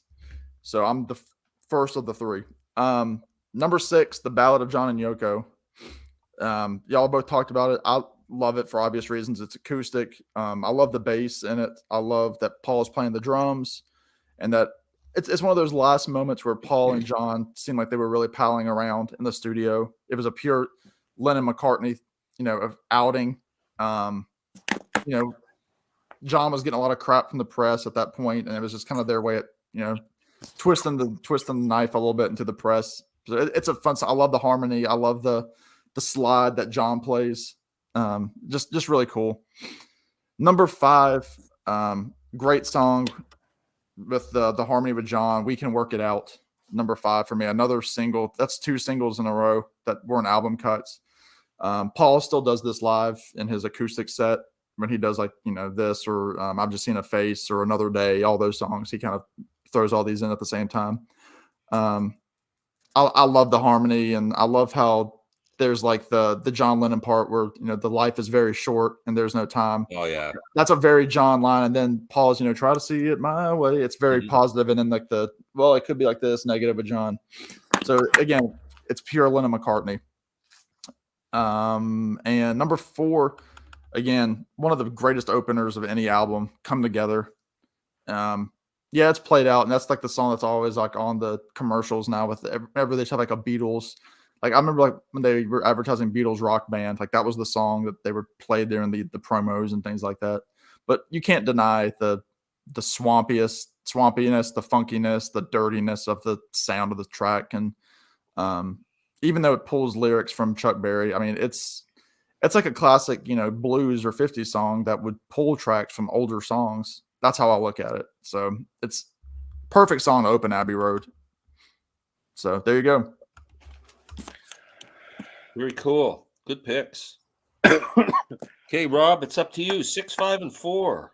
Number 6, which Sam just mentioned, We Can Work It Out. Always love that song. Great for all the same reasons that Sam mentioned. It's interesting. Paul wrote that for Jane Asher. I guess she was moving away or whatever, and he wanted her to stay, and was kind of pleading with her not to go, that we can work it out. Interesting story that I can stop seeing all these other women, I promise. Right, exactly. But anyway, I just love that song. And number 5 for me is Day Tripper. Good showing. I think those songs pair really well together anyway, but I love the guitar riff in Day Tripper. It's just, if any guitar part in the entire pantheon of Beatles music, that's always the one that comes to my mind first. And then number 4, which has already been mentioned, is Lady Madonna. Just a great, fun song. Good rocker, It's amazing, Paul. If you see him, I think in that Rick Rubin thing that they did and stuff like that. He can sit down. He can get up first thing in the morning, having not played the piano for 3 days, and just sit down and go ding ding ding ding ding. It's just Yep. Man, not miss a beat. Yeah, incredible piano part. Love that. Okay. Now we're okay. So I got to do my 6, 5, and 4. Yeah. My number 6 is Day Tripper, which was Rob's number 5. Great guitar lick, and just like I said before, it's kind of my favorite Beatle period. That mid period. Number 5 for me is Help. Just an incredible song. Wow. John's, that's just one of the greatest Beatles songs ever. Even that would rank that high for me on a list of all 200 and some Beatles songs. And number 4 to me, Penny Lane. I love the whole cinematic part of it. And like I said, when you go there, it just opens up your eyes. You can sing along with it and see everything. It's just so well written. It for anybody even who hasn't been there, it just takes you to a place you can just imagine Penny Lane, even though it's a million miles away from you. Yeah. And just such a well-written song. So that's my number 4. In my head, I always think of Penny Lane with the Magical Mystery Tour colors, the painting of it. That's how I imagine it. Even though I've seen pictures and you have Google to look it up. I just always picture it with like the mystery tour bus colors all over it. Cool. Yeah. Okay, we're gonna do 3, 2, 1, one at a time. Yeah, that's a good idea. Okay. Yep. Number 3. Hold on a sec. We got no more comments. Everybody's quiet. So everybody we're comment. mesmerizing them, boys. Yeah. We're leaving them speechless. Is that what we call it? Or they're sleeping. They're sleeping. Yeah. They're ready for the snow to snow them in. Yeah. They got fed up with the technical difficulties in the last. Yeah, they can. Yeah. Now that Rob's back, we're not going to say anything. Yeah. Number 3. Oh, here we go. One more. Oh, we got one. Oh, Rich. Top 10. Come Together, Get Back, Paperback Rider, Let It Be, Ticket to Ride, Day Tripper, We Can Work It Out, Eleanor Rigby, 8 Days a Week at number 2. Wow. And I Feel Fine, number 1. I love that. Rich is kind of a fan of that mid-Beatles period too, with the Ticket to Ride, Day Tripper, We Can Work It Out, Eleanor Rigby, I Feel Fine. Very cool. John's watching while he's walking. Where's Ticket to Ride? Roy, it's coming, buddy. It's coming. You won't be disappointed. Okay, number 3. He's disappointed in me. It was number 11. Number 3 for me, just talked about Lady Madonna for me. It's I love the track. I love Paul's R&B voice in it. Obviously, the story is he wrote it as a Fats Domino potential song. Fats Domino ended up recording it, I think, either in 68 or 69. I think 69. So that was kind of cool that he ended up doing it. I mean, yeah, that piano is just incredible. Paul McCartney, I mean, genius is thrown around, but I mean, good grief. You see him live. I mean, he's playing the bass like he's the greatest bass player in the world. Then he's playing, a lead guitar lick like he's Jimi Hendrix, and then he's going to the piano and playing it like he's Jerry Lee Lewis and singing like Little Richard. Like the dude can do no wrong, really. Great musician. I mean, it's just incredible. And not to mention, wrote everything on top of it. And wrote it, yeah, that little thing. And all the while rocking the cool hair, So yeah. Lady Madonna, number 3. I've always loved the song. I always joke that I call that his fat voice when he does like that guttural. He kind of does it too, and Get Back and a few other tracks that he does that. It's throaty, but I love Lady Madonna. So it's number 3. Very cool. My number 3, as Sam just mentioned, is Get Back. Just a great. I love the guitar part in it. It's kind of got that it's a rocker, sort of toe tapping rocker. I think for me probably the most fun Beatles song, and I love playing it too. So I think maybe that's another reason that it ranks so high up. Very cool. That does help. It helps me with all the other artists that I've ranked of songs that I can connect to on the guitar. Right. I know so much of a banjo tune. No. I've Just Seen a Face, though, was covered by the Dillards, if we're going to do I Just Seen a Face is a bluegrass song. That Paul wrote it as a bluegrass song. It was a tribute to Bill Monroe. My number 3 is All You Need Is Love. I mentioned when you guys mentioned it that I still have vivid memories of seeing them perform that the first time anybody had ever heard it on that Our World satellite broadcast. I still remember where I was. And we were up at a cottage, my parents' cottage, and the people across the road in the cottage, they actually had an old TV antenna and a rotor and everything and a TV. And I kept saying to my mom, Dad, do you think I'd come over and ask them if I could watch this? Like, can I sit in your living room?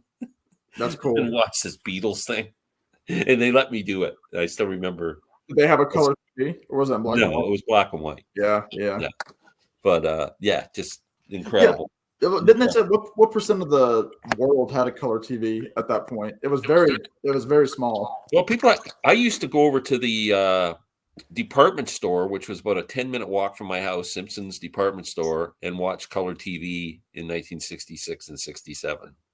That's the only time I could see it because we had black and white TVs probably until like 1970 or something. Because it was that Christmas? Or was it So I'd Christmas? go over and watch I'd go over and watch The Man from U.N.C.L.E. and all those kind of shows on a Friday night and stand there in front of the color TV. It's crazy. Cool. Yeah. So All You Need Is Love is my number 3. Very cool. Number 2. Let's see, there's been maybe a couple of comments. Oh yeah, let's do that. Bob is sleeping, so we won't bother Bob. Wake up, Bob. Oh, and then he woke up. I thought it was She's Got a Chicken to Ride. You can do chicken to fry too. Yeah, chicken to roast or something.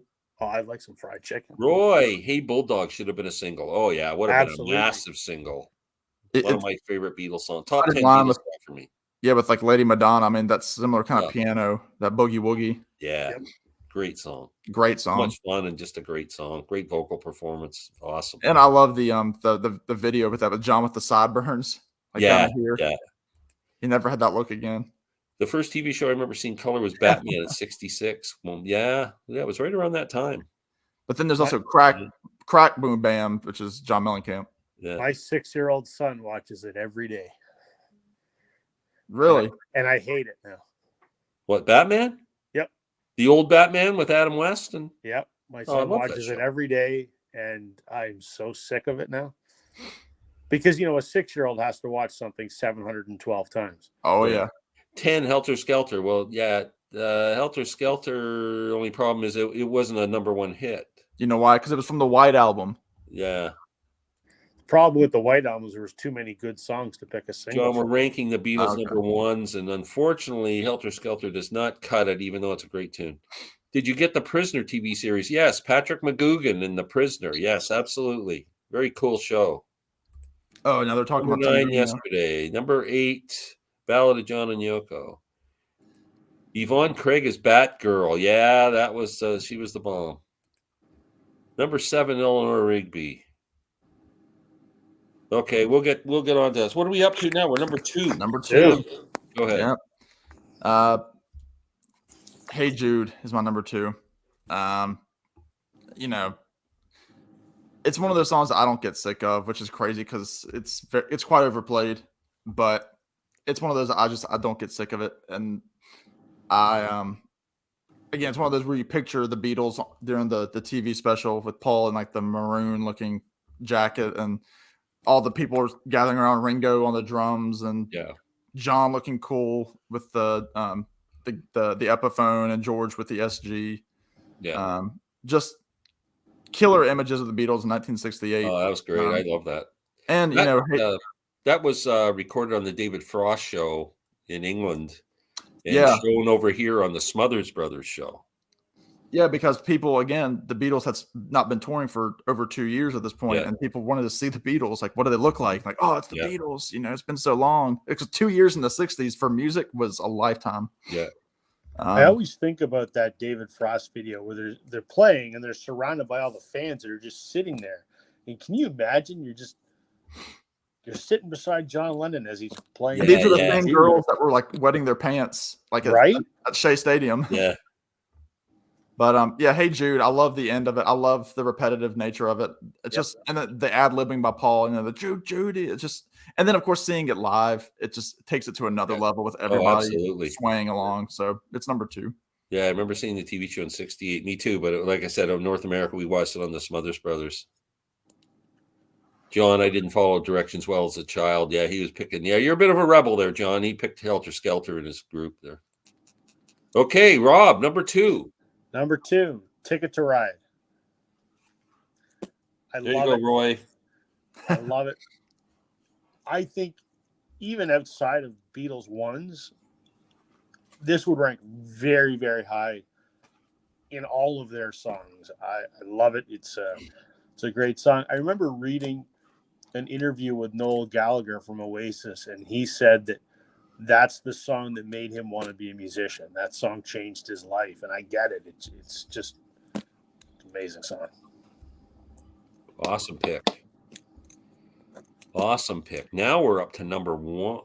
No. What's your number 2? Oh, my number 2. No short changes. My number 2 is Eleanor Rigby. I just think it's just can't go wrong. Incredible song. like I mentioned before, just that whole the strings in it are just absolutely incredible. What an arrangement! I guess George Martin was probably responsible for that, and that remix now on the new Revolver reissue. Man, you can hear the oboe and the violin, and you can hear the cello, whatever the hell's in there, man. You can hear every individual. You can pick them out, and they just sound absolutely brilliant. Now, did that song get pushed up because of the box set, do you think, for you? No, I've always loved the song. It's one of my favorite McCartney songs. But my two favorite McCartney songs are both on Revolver, For No One and Eleanor Rigby. Very cool. So, yeah, that's number 2. So now we're down to number 1. I don't know if we got any. A couple. There's a YouTube talking to a guy who's right next to Paul by the piano signing "Hey Jude." Oh, So the guy that's sitting next to him on the piano, like during that he interviewed him. Wow, very cool. Okay, the number 1 song is I can't figure out which one it is. It's Wild Honey Pie. Oh, yeah, it was a hidden track on one of the lesser known reissues. I thought you were going to say good night. If you play Help backwards, it's Wild Honey Pie. If you play it backwards under a full moon, yeah. No, number 1 for me is Get Back. Wow. Just I love it. Again, I love the single version. I love the album version. This is the single version with the, Get Back Loretta, your mama's waiting for you with your high-heeled shoes and the low-neck sweater. And then, this is one of those songs that I think it really got pushed up with the documentary from last Christmas. Seeing Paul McCartney play the rhythm of that on his Hofner, just sitting in the studio, chewing the fat with the boys. It's just incredible that we got to see that song's creation. Yeah. Just to see that. And like Rob was saying earlier, it's one of the most fun Beatles tracks. And, again, one of those songs, you're not listening to that song without thinking of them on the roof, freezing cold, wearing their wives' coats and, just the bright colors of the red and the fur coat with John and the screaming and the posh Brits out on the street. It's all perfect. It's a great send off to the Beatles' career. I love the track. I love the doom. I love the build up, the fade in. It's perfect. I love it. Not my favorite song off of Let It Be though. My favorite Let It Be song is I've Got a Feeling, but Get Back is I think the close second. Wow, very cool. Yep. Very cool. All right. Wow, number 1. My number 1 is Help. Oh, wow. I love that song. It's enjoyable to listen to. It is, I think someone mentioned in the comments, it's one of John's most personal songs. And I love the juxtaposition of, how it's kind of a sort of an up-tempo number, but I've seen interviews from John. John was like, I was in a depression. I was literally asking for help. Yeah. And I sort of love that juxtaposition. And there's another thing that every time I hear the song, I always think it's brilliant. In every single verse, George's backing vocal is about 2 to 3 beats ahead of John's. So he's singing the background vocal of the words in the verse a little bit ahead of John. And to me, metaphorically, that is him helping John. And I just think it's brilliant. Yeah, it's pretty cool the way it's kind of like a calling me. So I never needed anybody's help in any way. Yeah, it's pretty cool. Yeah. So I just love that. Yeah, great vocal arrangements. Was by intention, but I love how John's asking for help and the way that normally the backing vocals are behind or in time with the lead vocal. Well, in this case, they're heads. It's almost like George is telling John what to sing, helping him through the song. Aside from the instrumentation and the guitars and all that, I love that minute little detail. I think it's brilliant. Yeah, it's one of my favorite Beatles songs. Absolutely. It could be number 1. Well, my number 1 is Ticket to Ride. It's actually my second favorite Beatles song. Strawberry Fields, Ticket to Ride, my top 2 Beatles songs. And that never changes when I do my rankings. All the other songs kind of change a little bit, but those 2 never do. Excuse me. I just think it's a brilliant song. I love the guitar in it. Love the vocal performance, the words. It's just a great track. One of my favorite from 62 to 65 or whatever, 64, 65. That's just the song for me. So Wow. Ticket to Ride. So there you go, Roy. Didn't disappoint you. You ranked it 1 and I ranked it 2. So there we Yeah. go. And Yeah. Rob had 2 help songs back to back. I know. Yeah. I love that album. And Glenn and I, we matched on 5 out of 27. Wow, that's pretty cool. Yeah. Good. And Rob and I didn't match at all. Rich, props Yeah. to Billy Preston. Yeah. I'll get back. Yeah. Indeed. Don't Let Me Down would be my fave track from Get Down. Mine too, actually. Yeah, I think I agree. Yeah. It should be on the album. Should be.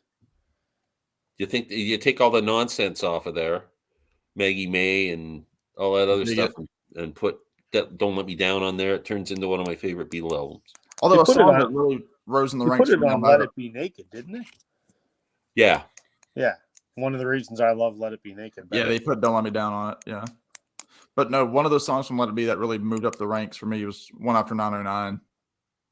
Thank Again, you, Roy. And thank you for participating so much. Yeah, thanks for sticking Yes, out thanks. with us. Is Roy in the UK? I get the feeling he is. Roy, are you in the UK? If you Or are, you- you're up late. Go to Or a bed, UK buddy. colony? I don't know where Roy is from. Be interesting to see. This was a difficult ranking because I mean Rich and I obviously we did all the Beatles albums in the Past Masters, and Past Masters was tough, but they still had filler because a lot of those were B-sides. Yeah. This is no filler. I did. I love ranking. Past Masters because of some of those deep cuts. Like, Yes, It Is. What a great song. Yeah, You know yeah. my name, look up the number. I know. That's fun too. It's I like I that love that song. I've always liked it. Brian Yeah. Jones is on that song. Is he? I didn't know that. Yeah. Oh, look at this. Roy's from the UK, but he's in Thailand. Wow, very cool. That's neat. His picture, he's got palm trees behind him, so that would that's in Thailand. What time is it in Thailand right now? Got to be in Would the it be morning. daytime tomorrow? Got to Or? be morning, like 10 in the morning. Oh, okay. There you go. Daytime Tomorrow sounds like a psychedelic song. Yeah, it does. Wow, that's very cool. Thailand. Yeah, what was I going to say? You were just saying about what were you saying about the Beatles just a second ago? I had another comment. Sam was was talking about One After 909. One After 909, yeah, getting to see Paul do that live. And again, seeing that on the rooftop where John and Paul are looking at each other and just laughing and having a good time. I like the original version from the anthology. Yeah. That's fun. I mean, Paul's on there bitching about it's not his bass or his bass isn't in tune or whatever, but I still love that version of the song. Thanks, Rich, buddy. Hey, Rich. Thanks, Rich. Check out Rich Strickler's channel. One of the best channels in the vinyl community. Oh, yeah. And one of the best guys in the vinyl community. Deserves your love and attention. Yeah, Roy said he's 10:15, so he's finished up at breakfast. Yeah, no kidding. Jeez, that was close when I said. So it's 10. tomorrow. So could he give us a score from a sports game tonight, and then I could go bet on it because it hasn't Yeah, happened Roy, yet? make us rich. Could he do that? Give us Could some he give us World the lottery numbers. some Is it World really Cup that way? information. He needs a DeLorean for that, I think. Yeah. If you can let us know what the lottery numbers are, and we could bet them now for tomorrow's picks, it'd be. I don't know if it works that way. Did you ever see the movie Waking Ned Divine? No. Oh man, that's a great movie. It's I can't remember the guy's name. It's a movie in Ireland. It takes place in Ireland, and it's about a very small town where somebody within the town won the country lotto, which was like 14-15 million dollars. Or no, it was more than, it was like 400 million. It was a huge lottery. And so they figured out that somebody within this town of 80 people won it. So they're trying to figure out who it is so that they can get some of the money. And they find that the guy that won died of shock when he found out. His name was Ned Divine. And so they have this big wake for him. And they're kind of like the whole town conspires against the lottery that Ned Divine is not dead, that one of these guys is Ned Divine, and that so he can get the lottery money. Claim it, yeah. Oh. And it's hilarious. That's right up your alley, Glenn. It's from the 90s. It was like remember the old Twilight Zone episode when the guys found a camera that when you took a picture, it took a picture of the future. Yeah, like 5 And minutes then they ahead. started betting on horse races and stuff like that because they know who won. And then at the end, they're taking at the picture, the end, they're all fighting for the power of this camera, and the camera kills them falls off. over and takes a picture as it hits the ground. And the picture is those two laying dead. They fell out the window and fell down to their deaths. Like they took a picture of them. There was 3 of them flying over the camera. And then the other one, he dies like because of the police coming in. Yeah, pretty crazy. Okay, I got to talk to you guys about something. Have you guys heard of this? I'm going to call it a documentary called Population Zero. I stumbled upon it on Amazon Prime. Population Zero. I just went, oh, this looks interesting. I started watching it, and it's this crazy documentary. This journalist goes back and investigates a murder that happened in Yellowstone Park. These 3 young guys in their 20s go hunting and fishing in Yellowstone Park, get murdered by a random stranger. And the whole story is then this random stranger walks over to the park ranger and says, I just murdered 3 guys. He admits it. And they arrest him, take him, and they show the interrogation of him when he says, I'm just going to tell the story once to the cop. And he says, this is what happened. This is how I did it and all this kind of stuff. Then he ends up going to trial, and they do the trial. They move the trial to another city. I can't remember why. And then it turns out there's a loophole in what he did. He murdered these people in a place called Population Zero. There's one area where no population, right? And if you kill somebody there, you can't be tried for murder or any crime because there's no jury of your peers. Right. This is the only place in the U.S. is like that. So I'm riveted to this freaking show, and I'm watching it. This is crazy.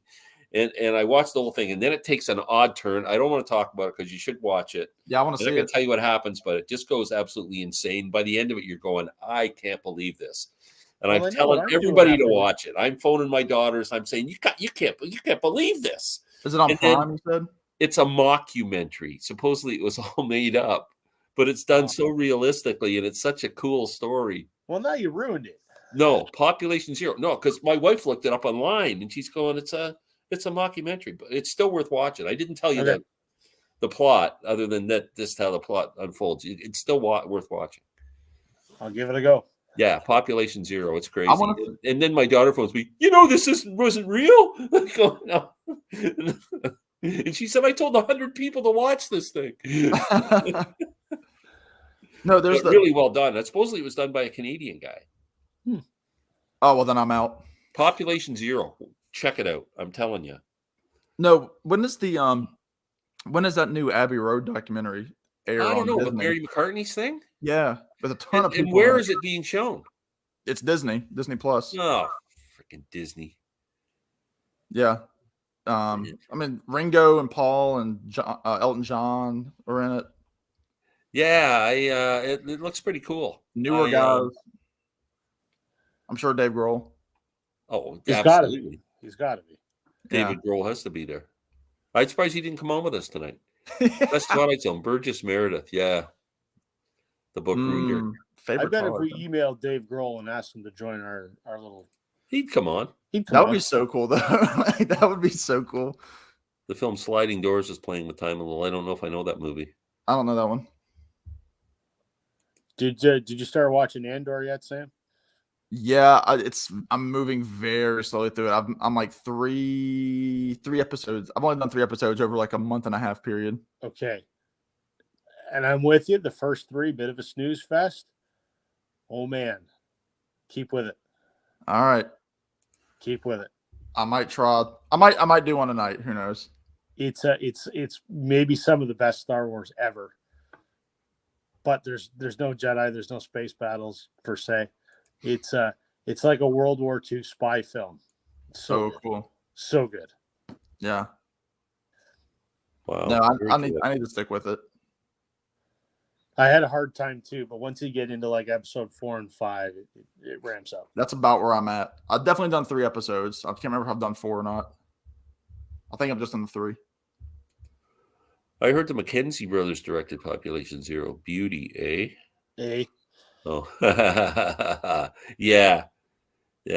Bob and Doug. Right.